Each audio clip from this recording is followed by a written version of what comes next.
"You're acting like my boyfriend, relax." Those words hit differently when you've been together for 8 months and splitting rent on a downtown Austin apartment. I should probably explain how I ended up watching my girlfriend Sierra give her number to some random guy at our usual bar while telling me we were keeping things casual. I had just finished a particularly satisfying restoration project at my workshop that evening, bringing a 1962 Gibson acoustic back to life for a local musician who'd inherited it from his grandfather. There's something deeply rewarding about taking something broken and making it beautiful again, watching the wood grain emerge as you strip away years of damage and neglect. I was looking forward to sharing that satisfaction with Sierra over drinks at Murphy's, the dive bar near the University District where we'd been meeting every Thursday for months. I walked in expecting to find her at our usual corner table, probably scrolling through her phone while nursing a craft beer, ready to half listen to my stories about vintage hardware and wood grain patterns the way couples do when they're comfortable with each other.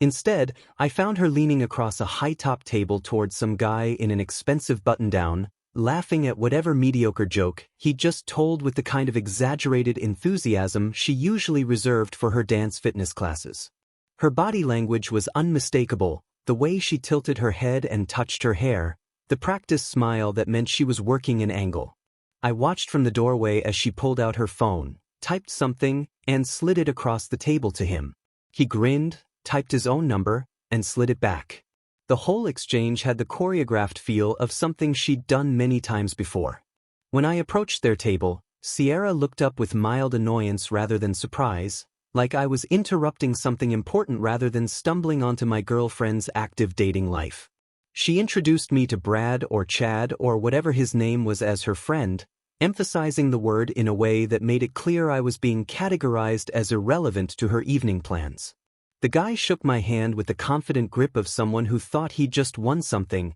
completely unaware he was being handed a problem disguised as a prize. When I asked Sierra if we could talk privately, she rolled her eyes and said we hadn't made anything official, so there was nothing to discuss. She was technically right, I realized with startling clarity. We'd never had the exclusivity conversation, never defined boundaries, never established what we meant to each other beyond convenient companionship and shared expenses.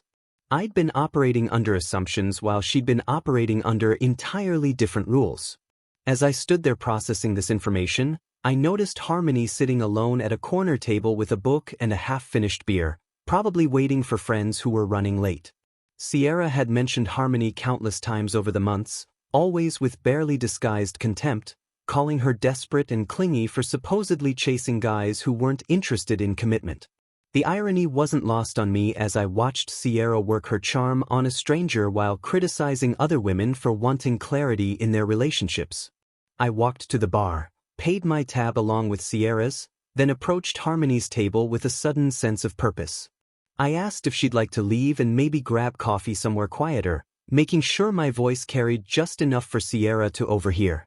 Harmony looked surprised but pleased, closing her book and gathering her things with the kind of graceful efficiency that suggested she was accustomed to changing plans without drama. As we walked toward the exit hand in hand, I could feel Sierra's eyes following us, her conversation with Brad or Chad suddenly forgotten. The cool Austin evening air felt refreshing after the stale atmosphere of the bar, and Harmony's genuine smile reminded me what it felt like to be with someone who wasn't constantly calculating their options. We ended up at a quiet coffee shop near campus where Harmony told me about her podcast production business, her genuine enthusiasm creating a stark contrast to Sierra's constant complaints about demanding dance fitness students. There was something refreshing about talking to someone who asked follow-up questions about guitar restoration instead of checking her phone every few minutes. When Harmony mentioned she'd always found my workshop stories fascinating during group hangouts, I realized Sierra had never actually listened with any real interest. By the time we said goodnight outside her apartment building, I understood that Sierra had inadvertently clarified exactly where I stood in her priorities, and the 8 months I'd spent trying to build something meaningful with someone who viewed our relationship as a placeholder arrangement.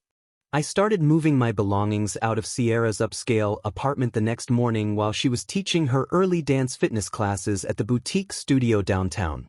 8 months of accumulated possessions required careful planning, especially my vintage guitar collection and restoration tools that represented years of careful investment and professional development. My friend Owen showed up with his pickup truck around 10, offering to help without asking too many questions, though his knowing expression suggested he'd been expecting this conversation for months. As we loaded my workshop equipment and personal items, Owen mentioned that Sierra had been telling their mutual friends she needed to keep her options open because commitment felt too restrictive for someone her age. The irony struck me as we carefully wrapped my restored 1957 Martin acoustic in moving blankets, considering she'd been perfectly comfortable with the committed aspects of our arrangement that benefited her, like splitting the expensive rent on her preferred apartment near the University District and having someone reliable to handle maintenance issues and late-night emergencies. Quinn, Sierra's freelance graphic novelist roommate, emerged from her studio space as we carried boxes down the stairs,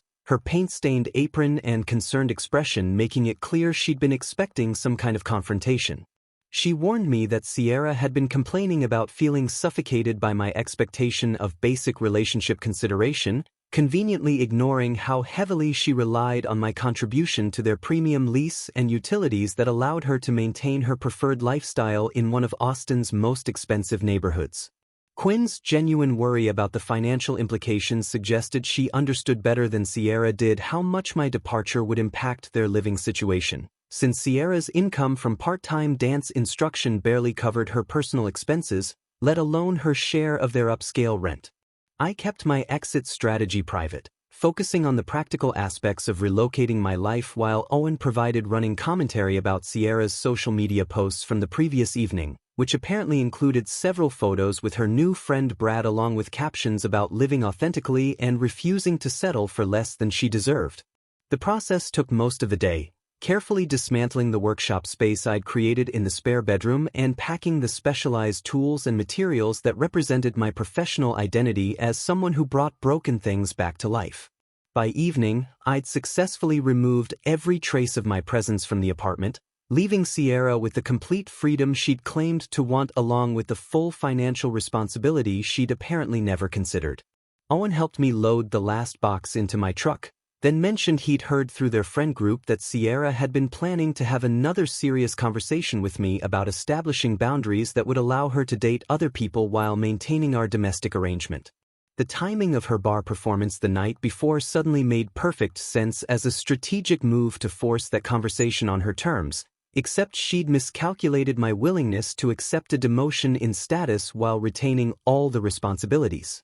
As we drove away from the apartment complex, Owen shared more details about Sierra's recent behavior that I'd either missed or chosen to ignore, including her habit of discussing potential dating prospects with their mutual friends while describing our relationship as more of a convenient living arrangement than anything serious. He'd apparently been waiting for me to recognize what everyone else could see clearly, that Sierra had been treating me like a reliable utility service rather than a romantic partner, someone who kept her life running smoothly while she explored more exciting possibilities. The revelation that our friend group had been watching this dynamic play out for months made me realize how obvious the situation had been to everyone except me, and how my focus on building something meaningful had blinded me to the reality that I was the only one invested in that goal. Owen dropped me off at my new temporary apartment across town, a modest place I'd secured that morning through a friend's connection, and helped me carry in the most essential items before heading home to his own girlfriend who apparently appreciated his commitment enough to make their relationship official after 6 months together.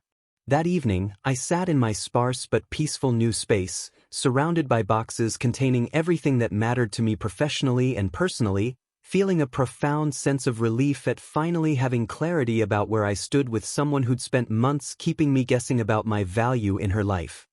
Sierra returned home from her evening dance class around 9 to discover that my guitar equipment, restoration tools, and personal belongings had completely vanished from what had been our shared living space for the better part of a year. I'd left a simple note on the kitchen counter where she usually dropped her keys, written in the same straightforward style I used for client restoration reports. "You're absolutely right, I was acting too much like a boyfriend. Problem solved. The rent's all yours now, along with the freedom you wanted. Cole."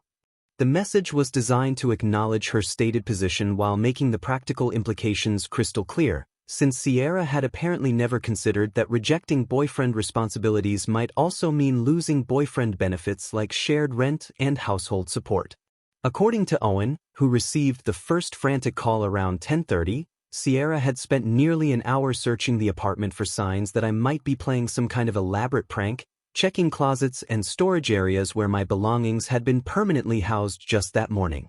Her initial reaction was apparently fury mixed with disbelief that I'd had the audacity to take her casual relationship declaration at face value, followed quickly by panic as the financial reality of maintaining the expensive apartment alone began to sink in. She sent a barrage of texts throughout the night that progressed from demanding explanations to offering compromises to making threats about keeping my security deposit, each message revealing how completely she'd misunderstood the nature of our arrangement and her own leverage in the situation. I responded only once, around midnight, with a simple acknowledgement that I was giving her exactly what she'd requested at the bar, the freedom to pursue other relationships without the burden of someone acting like her boyfriend when she'd made it clear that wasn't a role she wanted filled. Owen witnessed Sierra's complete emotional breakdown when she realized I wasn't bluffing about ending our domestic partnership, her tears and desperate phone calls revealing that she'd never actually intended for me to leave, just expected me to accept a diminished role while she explored other options. The irony wasn't lost on me that someone who'd spent months criticizing other women for being clingy and desperate was now exhibiting those exact behaviors when faced with the consequences of her own choices about relationship boundaries. Quinn later told Owen that Sierra had spent the weekend calling everyone in their social circle, trying to piece together where I'd gone and whether I was serious about ending things, apparently unable to comprehend that someone might choose dignity over convenient uncertainty. Her attempts to frame the situation as me being controlling or manipulative fell flat with friends who'd watched her treat me like a convenient utility service for months, and several people pointed out that she'd gotten exactly what she'd publicly claimed to want. The apartment felt different when I drove by the following week to drop off her spare key with the building manager, no longer the place where I'd invested time and energy trying to build something meaningful, just another expensive unit in an overpriced complex where someone was learning the true cost of keeping all their options open. Sierra's frantic attempts to contact me continued for days, each message revealing how little she'd understood about the foundation of respect and mutual investment that actual relationships require, and how much she'd taken for granted the stability I'd provided while she pursued validation elsewhere. The progression of her communications told the complete story of someone who'd never faced real consequences for treating people as expendable resources, starting with indignation that I'd dared to take her words seriously, moving through bargaining attempts where she offered modified versions of our previous arrangement, and finally reaching desperate pleas for me to return and discuss the situation like mature adults. Her friends began reaching out as intermediaries, suggesting that Sierra had learned her lesson and deserved another chance to explain what she'd really meant at the bar, but their efforts only reinforced how thoroughly she'd misread both the situation and my character. The idea that I would return to negotiate the terms of my own devaluation struck me as fundamentally absurd, like a client asking me to restore a guitar they'd intentionally damaged while expecting partial payment for the work. Owen reported that Sierra had started showing up at places where she thought I might appear, apparently hoping to orchestrate some kind of accidental encounter that would force a conversation she couldn't initiate through normal channels. Her behavior had shifted from confident boundary setting to desperate damage control in less than a week, proving that her casual relationship rhetoric had been more about maintaining control than actual preference for independence. The apartment complex manager called to confirm that my name had been removed from the lease at Sierra's request, revealing she'd spent considerable time trying to convince building management that I'd abandoned my responsibilities rather than been deliberately excluded from them. By the end of the second week, Quinn reported that Sierra had finally accepted that I wasn't coming back and had started the painful process of figuring out how to afford the lifestyle she'd insisted on maintaining without the financial partnership she'd taken for granted. Throughout the following weeks, Sierra continuously contacted me for various emergencies that revealed how much she'd relied on my practical support beyond just financial contributions to our shared living expenses. Her first crisis call came 3 days after I'd moved out, when her car started making grinding noises that she claimed sounded expensive and potentially dangerous for someone who needed reliable transportation to reach her scattered dance fitness classes across Austin. I suggested she contact a qualified mechanic for a proper diagnosis and estimate, treating her request with the same polite distance I'd offer any casual acquaintance facing automotive troubles, rather than dropping everything to handle her problem personally as I'd done countless times during our 8 months together. She responded with frustration that I was being deliberately unhelpful, apparently expecting me to maintain my previous role as her go-to problem solver while she pursued other romantic options, a contradiction that seemed to escape her entirely. The next emergency involved her laptop crashing during what she described as an important project for the studio where she taught classes, something that required immediate technical support from someone who understood both hardware troubleshooting and data recovery procedures. I recommended a reputable computer repair service near the university district, providing their contact information and business hours in the same helpful but detached manner I'd use for any acquaintance seeking professional referrals. Her response revealed that she'd somehow expected me to rush over with my technical expertise and personal tools, despite having explicitly stated that she preferred keeping our interactions casual and undefined rather than maintaining the supportive partnership dynamic we'd previously shared. Each subsequent request followed the same pattern, with Sierra reaching out about landlord disputes, appliance malfunctions, financial planning questions, and various domestic crises that had apparently been invisible to her when I was handling them automatically as part of our daily routine.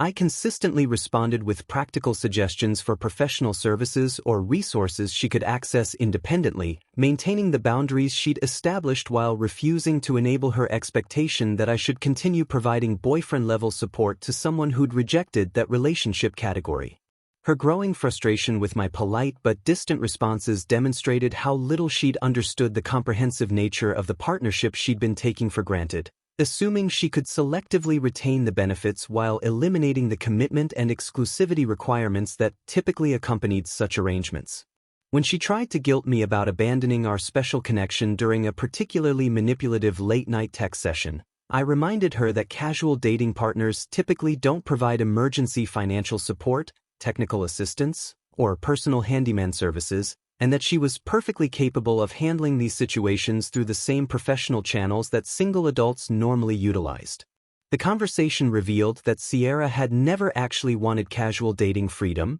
but rather the ability to keep me as a reliable support system while exploring whether better options might be available, a strategy that required my cooperation and acceptance of diminished status in exchange for maintaining access to her company. Her attempts to reframe our previous arrangement as somehow mutual and balanced fell apart under basic scrutiny, since she'd contributed primarily her presence and expectations while I'd provided the vast majority of practical support, financial stability, and emotional investment that had made our shared lifestyle possible in the first place. The most revealing conversation came when she accused me of punishing her for being honest about wanting freedom, a characterization that ignored the fact that I'd simply accepted her stated preferences and adjusted my behavior accordingly to give her exactly what she'd claimed to want. I pointed out that mature adults in casual dating situations typically handle their own emergencies and don't expect comprehensive support from partners who've explicitly rejected relationship commitment.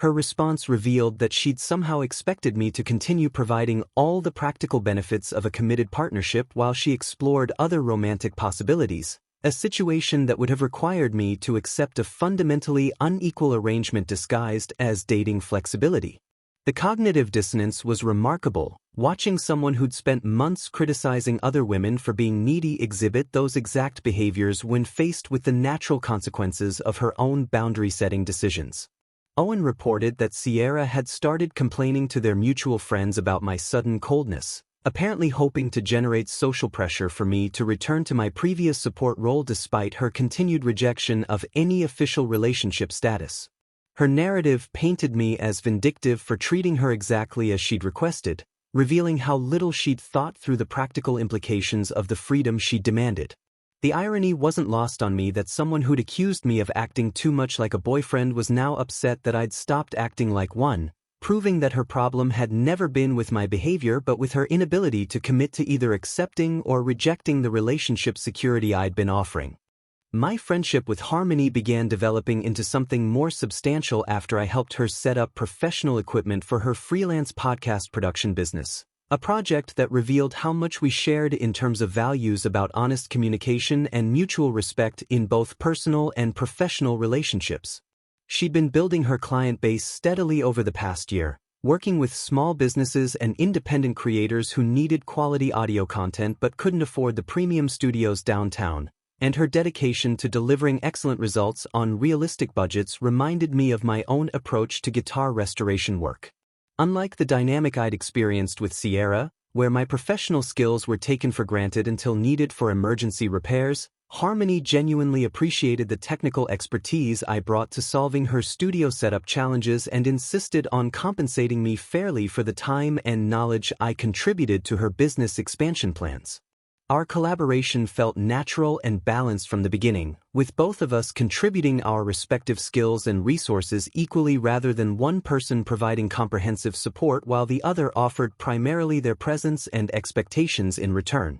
Harmony had been saving methodically for months to upgrade her home studio equipment, researching every purchase carefully to maximize the value and longevity of her investments, and she approached our partnership with the same thoughtful planning that had made her business successful despite the competitive nature of the audio production market. When I mentioned that I had experience with acoustic engineering principles from my guitar work, she immediately saw the connection between sound resonance in wooden instruments and room acoustics for recording spaces, leading to a series of productive conversations about how to optimize her studio layout for different types of content creation. The contrast with Sierra's approach to collaboration was striking, since Harmony viewed our shared projects as opportunities for both of us to learn and contribute rather than expecting me to handle all the technical challenges while she focused on more enjoyable aspects of the work. Her business plan included realistic timelines for growth and reinvestment that demonstrated the kind of long-term thinking Sierra had always claimed was too restrictive for someone her age, yet Harmony was actually younger than Sierra while maintaining significantly more maturity about planning and commitment in both professional and personal contexts. When Sierra discovered our developing relationship through social media posts that showed us working together on studio equipment installation, she accused me of having a backup plan all along, which I deflected by pointing out that casual dating partners typically don't monitor each other's social media activities or demand explanations for new friendships and professional collaborations. Her jealousy revealed that she'd somehow expected me to remain emotionally and socially available as a backup option while she explored other relationships, maintaining the security of my interest without the responsibility of reciprocating or defining our connection in meaningful terms. The accusation about backup plans was particularly ironic coming from someone who'd been actively collecting phone numbers from potential dating prospects while expecting me to maintain exclusive commitment to our undefined arrangement, demonstrating the kind of double standard that had characterized our entire relationship dynamic. Harmony's response to Sierra's social media drama was characteristically mature and professional, choosing to focus on our collaborative work rather than engaging with the passive-aggressive comments and pointed posts that Sierra had started directing toward anyone associated with my new life and business ventures. Our relationship evolved naturally over the following weeks as we spent more time working together on her studio expansion project, discovering shared interests in everything from vintage audio equipment to sustainable business practices that created a foundation for genuine compatibility rather than the superficial attraction and convenient arrangements that had defined my connection with Sierra. She appreciated the methodical approach I brought to problem solving, whether we were troubleshooting equipment compatibility issues or planning the layout optimization for her recording space, and I found myself genuinely excited about her creative projects and business goals in a way that felt completely different from the obligatory interest I'd forced myself to maintain in Sierra's dance fitness career complaints. The partnership extended beyond just technical collaboration when Harmony suggested combining my guitar restoration expertise with her audio production skills to create a specialized service for musicians who needed both instrument repair and professional recording of their restored pieces for insurance or resale documentation. Her business insight and willingness to explore new revenue streams demonstrated the kind of entrepreneurial thinking that Sierra had always dismissed as too risky, despite her constant complaints about her limited teaching income. Within a month, we'd successfully launched our joint venture and secured 3 clients who needed comprehensive restoration and documentation services, proving that 2 people with complementary skills and mutual respect could build something meaningful together when both were equally committed to the partnership's success. The financial aspects of our collaboration were handled with transparency and fairness, with clear agreements about expenses and responsibilities that eliminated the ambiguity and exploitation that had plagued my previous arrangement.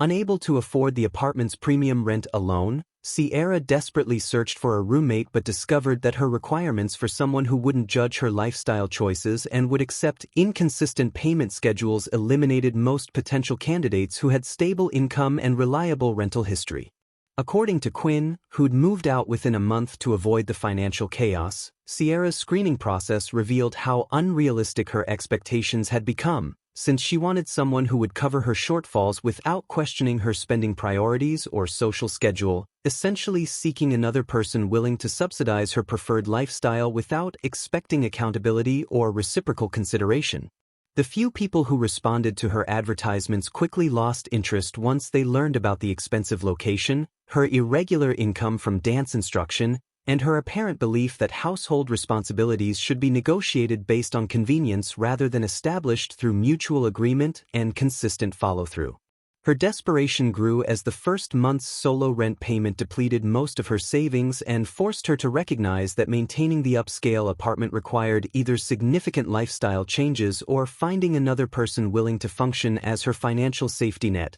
neither of which seemed likely given her track record with such arrangements. Quinn reported that Sierra had started posting increasingly frantic social media appeals for housing help, framing her situation as temporary financial difficulty rather than the predictable consequence of rejecting stable partnership in favor of keeping her options open, but their mutual friends had witnessed enough of her previous behavior to recognize the pattern. After several weeks of unsuccessful roommate searches, Sierra eventually accepted a candidate who claimed to work in cryptocurrency trading but couldn't provide standard employment verification or references, red flags that she ignored due to her increasingly desperate circumstances and his willingness to pay his share of the deposit immediately. The new roommate turned out to have significant gambling debts and a tendency to disappear for days without communication, leaving Sierra alone in the apartment while he pursued various schemes to recover money he'd lost through online betting platforms and questionable investment opportunities that required immediate cash advances against future earnings.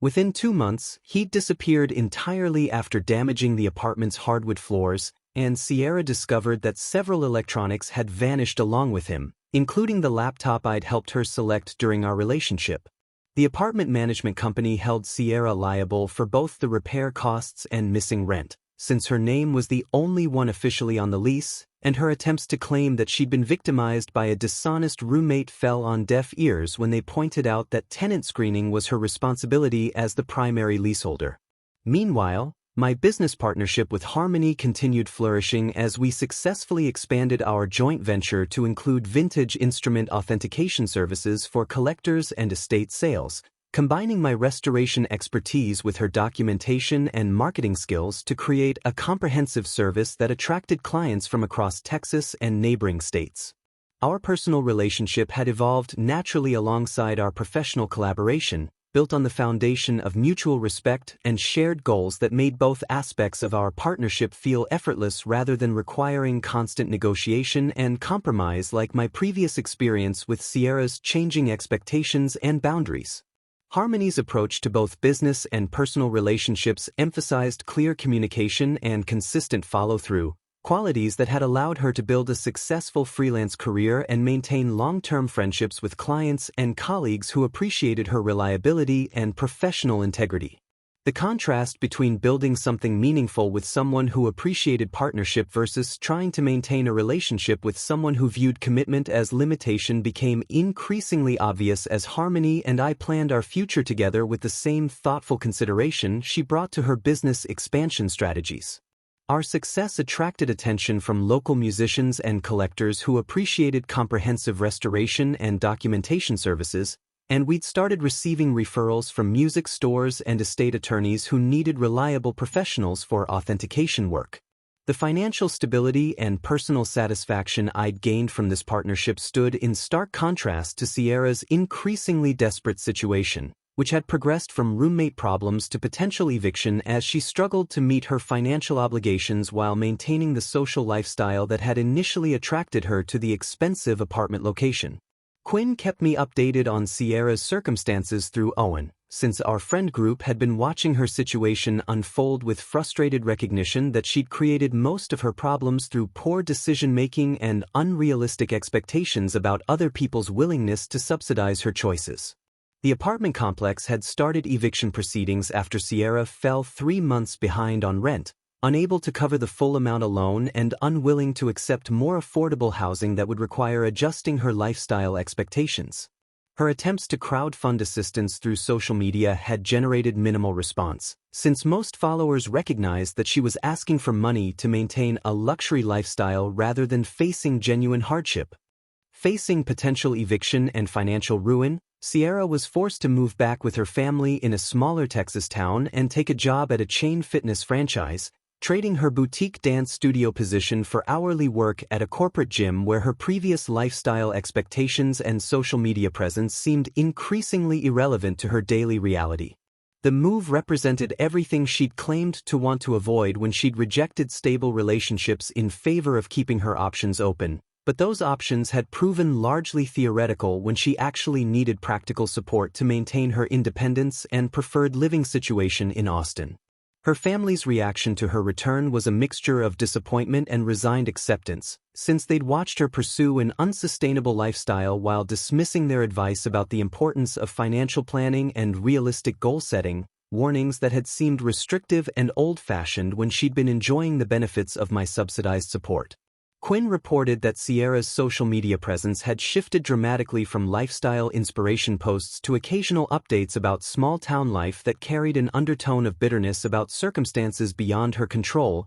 though anyone who'd witnessed her decision-making process recognized that she'd actively chosen short-term validation over long-term stability at every crucial decision point. 8 months later, Owen invited Harmony and me to his engagement party, a celebration that represented exactly the kind of commitment and future planning that Sierra had always claimed was too restrictive for someone her age, yet Owen and his fiancée had successfully built the stable partnership that enabled them to make meaningful plans together. The party was held at a local venue that showcased several of our restored guitars as part of their permanent display, and seeing our work appreciated by the community while celebrating our friends' happiness felt like a perfect representation of what could be accomplished through genuine partnership and shared commitment to building something meaningful together. Sierra attended the party alone, having driven down from her family's town for the weekend, and the contrast between her obvious unhappiness and isolation versus the joy and connection displayed by the couples celebrating Owen's engagement was stark enough that several people commented on it throughout the evening.